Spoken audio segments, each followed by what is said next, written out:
What makes an effective relationship between a nuclear regulatory body and licensee? It is a precept of nuclear safety that accountability lies with those who create the risk, i.e., nuclear licensee organizations. Given that, it is the job of regulatory bodies to provide the framework of expectations and oversight on behalf of the public to assure that licensees carry out their safety responsibilities. This is the general philosophy that has been espoused for decades. The reality is often more complex. Regulatory bodies hold great power over licensees, and how they wield that power can have a significant impact on how licensees see their responsibilities. Similarly, licensees can also exert significant influence, positive or otherwise, over regulatory bodies. The issue of how the behavior of the regulatory body impacts the behavior of the licensees is something that has never really been discussed in any real detail. Regulators that take on too much of the responsibility for safety onto themselves do a disservice. In the attempt to try to improve safety, they take decision-making increasingly away from licensees, which is not good for safety culture. We need to better consider human aspects and understand how our actions and behaviours impact on those that we regulate.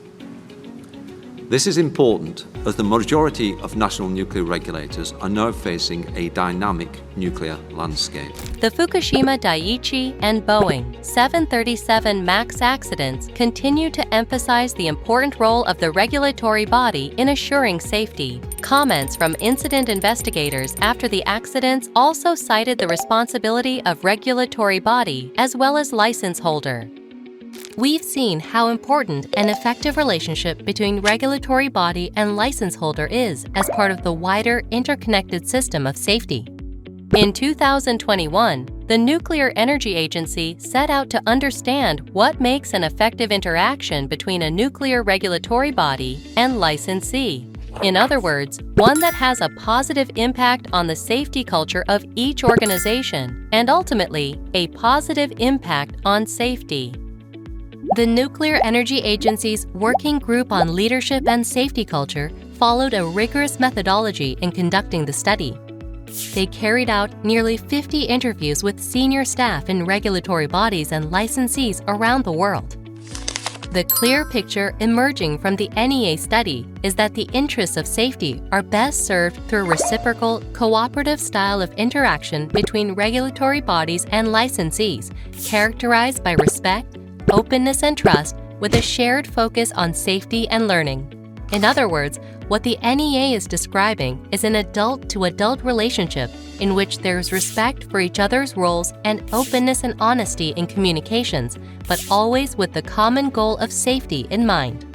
And through this style of interaction, the regulatory body fosters the licensee's accountability for safety, enabling continuous improvement and growth of the licensee's culture towards more mature levels.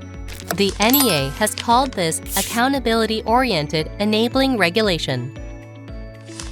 The NEA recognizes that this form of regulation is not always achievable in practice, and therefore it is also important the regulatory body is responsive in its approach and can adopt a more prescriptive style, if needed, according to the cultural maturity of licensee, as well as that of the regulatory body itself.